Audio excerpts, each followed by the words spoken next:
Europe Midi. Il est 12h54, Maxime Switek. L'Europe à la une, bonjour Daniel Cohn-Bendit. Bonjour Maxime Switek. Dany, je disais juste avant la pause que vous vous intéressez aujourd'hui aux grand-mères autrichiennes. Et pourquoi donc ?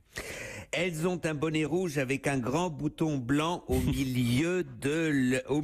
Et alors, au début de l'année, elles participent à 8 avec ce bonnet rouge, à une manifestation contre le gouvernement d'extrême droite. Puis elles créent un groupe Facebook, et là, elles sont déjà 200 avec leur bonnet rouge, pour une manifestation à la mémoire d'une militante des droits de l'homme. Et maintenant, avec ce groupe Facebook, eh bien, elles sont plusieurs milliers, et chaque jour, des dizaines de grand-mères s'inscrivent dans ce groupe, les grand-mères rebelles qui veulent changer le monde. Les grand-mères rebelles contre l'extrême droite, qu'est-ce qu'elles veulent concrètement ?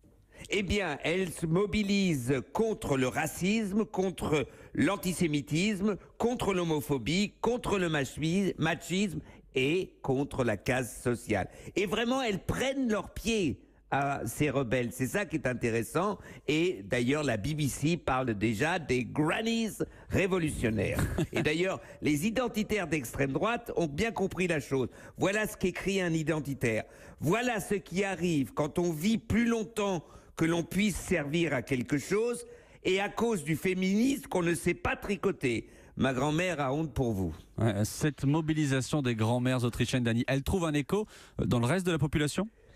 C'est-à-dire que tout le monde est encore un peu étonné de ce nouveau gouvernement, et donc ça trouve un moyen écho, disons, mais ça bouge, car la société autrichienne, lentement, prend conscience de ce qui se passe. Donc ces grand-mères sont l'avant-garde d'une prise de conscience. Mais l'avant-garde doit toujours persuader l'arrière-garde. Effectivement. Merci Dany. L'Europe à la une et l'Autriche à la une aujourd'hui. À demain. À demain Maxime. Ciao, ciao.